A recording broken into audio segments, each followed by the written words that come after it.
Hey guys, for this tutorial, I'm going to show you how to create a graphic design portfolio here in Canva. So after we've opened Canva, you're going to click on the search bar and you want to search for a portfolio website.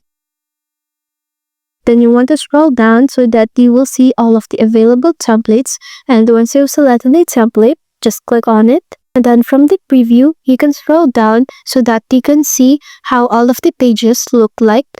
Then once you've selected one, just click on customize this template.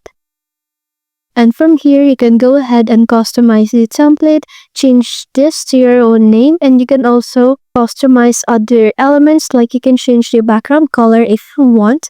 And then from here, you want to click on uploads, then click on upload files, and then you want to go ahead and upload all of your graphic design, and you want to put them accordingly to all of the pages over here.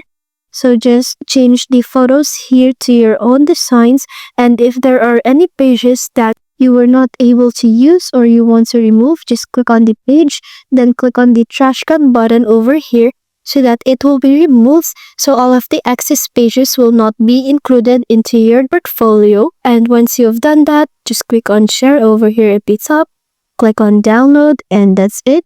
Thanks for watching.